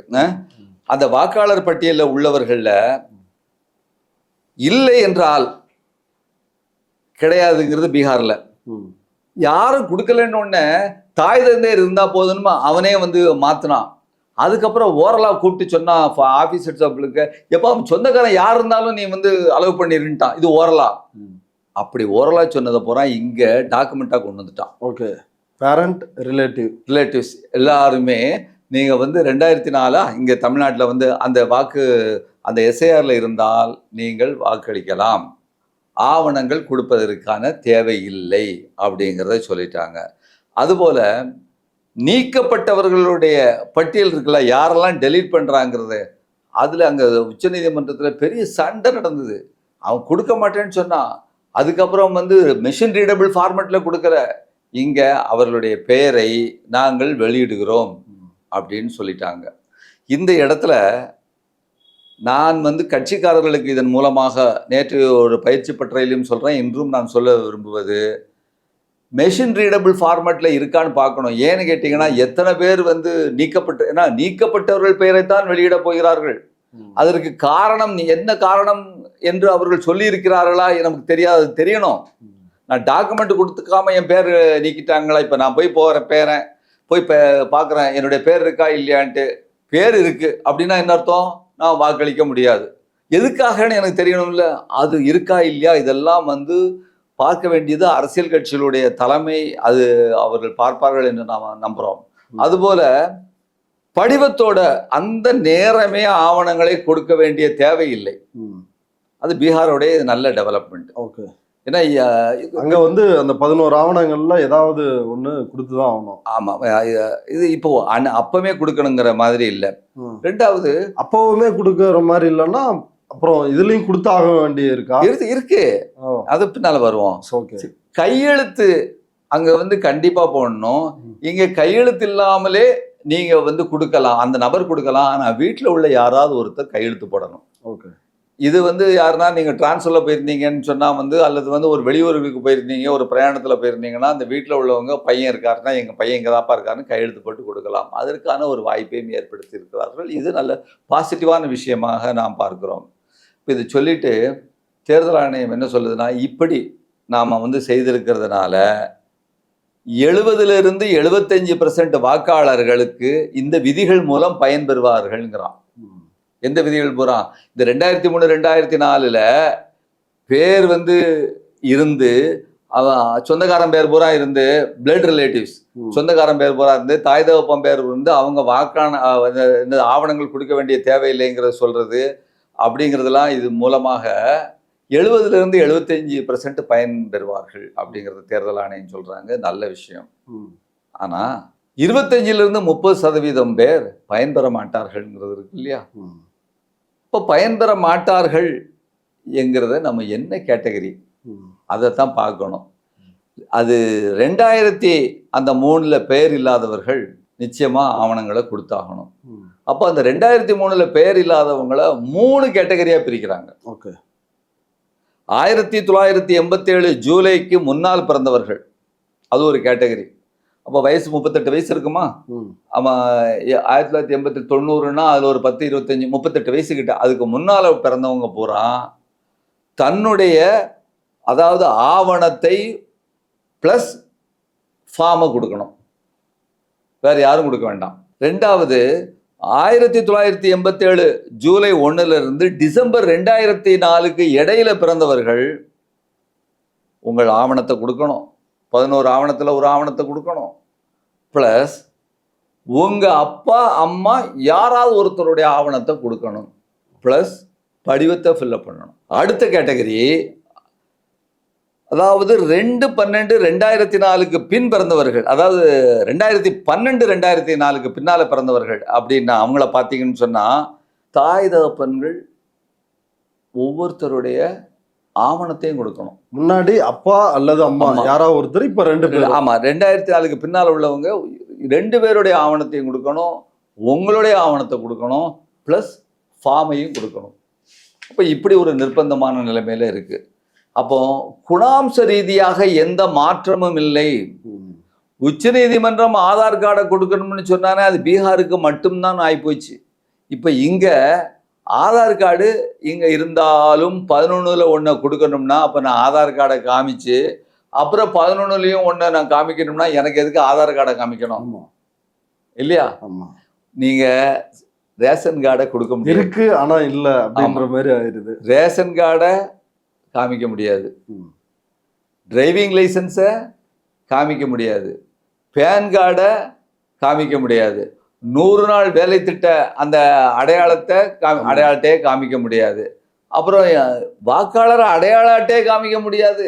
இந்த தேர்தல் ஆணையம் அதாவது பணம் கொடுத்து எல்லா பக்கத்துலையும் மக்கள்கிட்ட சொல்லி இந்தியா முழுக்க எடுத்து ஒரு அட்டை கொடுத்துருப்பாங்க இல்லையா, அதுவும் செல்லாது. அப்போ மீண்டும் என்ன, இந்த கேட்டகரியில் உள்ளவங்களை எல்லாத்தையும் 11 ஆவணத்தை தான் கொடுக்கணும் அப்படிங்கிறத நம்ம பார்க்குறோம். அப்போ இதுக்கு திரும்பவும் அந்த தேர்தல் ஆணையம் என்ன சொல்லுதுன்னா, இந்த 8 தடவை நம்ம எஸ்ஐஆரை கொண்டு வந்திருக்கோமே, அதை தான் மீண்டும் நம்ம கொண்டு இருக்கும் போது அது மீண்டும் மீண்டும் அந்த பொய்யை சொல்லிக்கிட்டே இருக்கிறாங்க.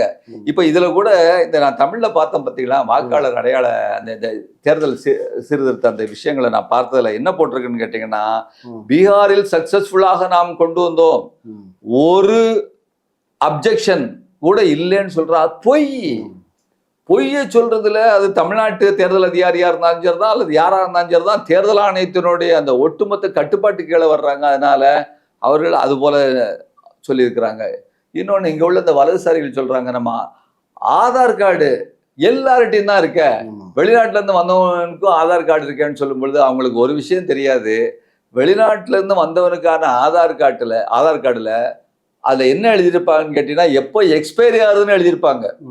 அப்போ இந்த ஜட்ஜி கேட்டாங்க, அந்த கேஸ் நடக்கும்போது, எப்போ நீ என்ன காஸ்ட் சர்டிஃபிகேட் வாங்கினாலும் மற்ற என்ன அரசாங்கத்திலேருந்து என்ன சர்டிஃபிகேட் வாங்கினாலும் அடிப்படையில் அவங்க கேட்குற டாக்குமெண்ட்டு ஆதார் அட்டை. அப்போ இது செல்லாதுன்னு சொல்லிட்டு அந்த டாக்குமெண்ட்டை மட்டும்தான் எப்படி செல்லும்னு சொல்கிற, இல்லாஜிக்கலாக இருக்கேன்னு அவங்க உச்சநீதிமன்ற நீதிபதிகள் சொல்கிறாங்க. ஆனாலும் அதற்கு எந்த விதமான ஒரு பதிலும் அவர்கள் இல்லை என்பதை நாம் பார்க்குறோம்.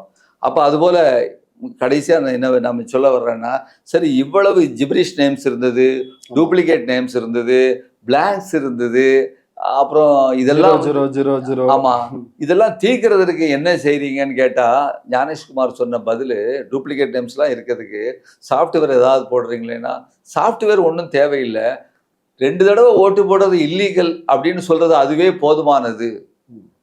அதான் யோகேந்திர யாதவ் சொல்றாரு, கொலை செய்வது குற்றம் அப்படின்னு இருக்கு, அப்போ போலீஸே தேவையில்லை, ஏன்னா குற்றம்னு சொல்லியாச்சு இல்ல. அப்போ நீங்க எந்த சாஃப்ட்வேரையும் டூப்ளிகேஷன் இல்லாமல் செய்வதற்கு எந்த சாஃப்ட்வேரையும் இவர்கள் செய்யவில்லை. சுத்தப்படுத்துற முயற்சிக்கு எந்த முயற்சியும் எடுக்கவில்லை, அரசியல் கட்சியிடம் ஆலோசனை கேட்கவில்லை. அப்ப நம்ம இறுதியாக என்ன சொல்றோம்னா, என்ஆர்சியை புறவாசல் வழியாக திணிப்பதுதான் இதனுடைய வேலையாக இருக்கிறது.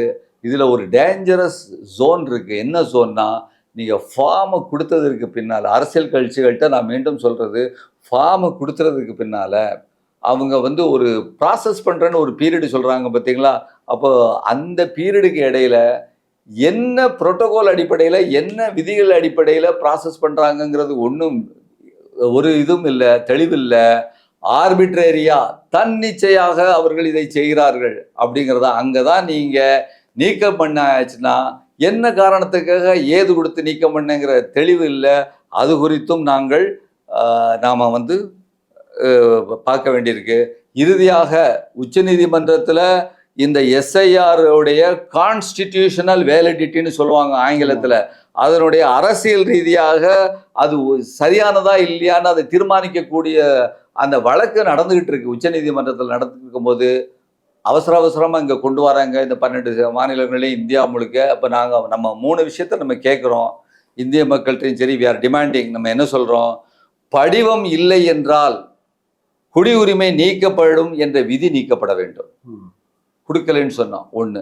2வது, ஆதார் அட்டை ஸ்டாண்ட் அலோன் டாக்குமெண்ட், அதாவது யுனிவர்சலாக எல்லா மக்களிடமும் இருக்கக்கூடிய ஆதார் அட்டை என்பது அங்கீகரிக்கப்பட வேண்டும், தனியாக அங்கீகரிக்கப்பட வேண்டும் என்பதை ஒன்று சொல்கிறோம். 3வது, வெரிஃபிகேஷன் ப்ராசஸ், அந்த ப்ராசஸ் பண்ணக்கூடிய அது வந்து தன்னிச்சையாக இருக்கக்கூடாது என்பதை நாம் சொல்லுகிறோம். இந்த அளவிலே தமிழ்நாடு கான்டெக்ஸ்ட் இருக்கு.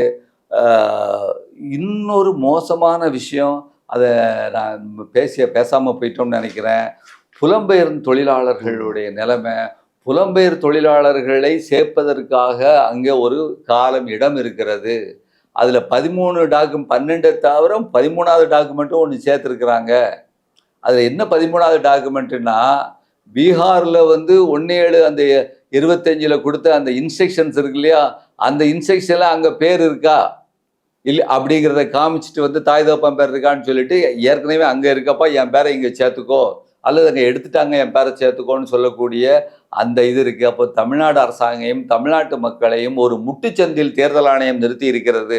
முட்டுச்சந்தி எப்படின்னா, இந்த லட்சக்கணக்கான கிட்டத்தட்ட அதாவது லேபர் டிபார்ட்மெண்ட்ல பதிவு செய்தவர்கள் 7 லட்சம் பேர் கிட்ட புலம்பெயர் தொழிலாளர்கள்.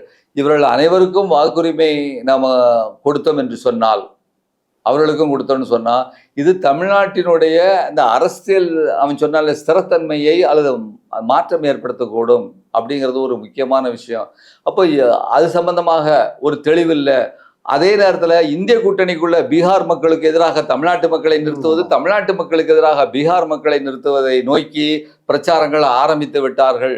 அப்போ புலன்பெயரில் எத்தனை 6 மாதத்துக்கு முன்னால் வந்தவன் இங்கே லிஸ்ட்டுக்கு பெயர் கொடுப்பியா, 1 வருஷம் இங்கே குடியிருந்தால் அவனுக்கு ஓட்டுற வாக்காளர் அட்டையில சேர்ப்பியா, அல்லது 10 வருஷம் குடும்பத்தோடு இருந்தால் சேர்ப்பியா என்பதில் தெளிவு இல்லை.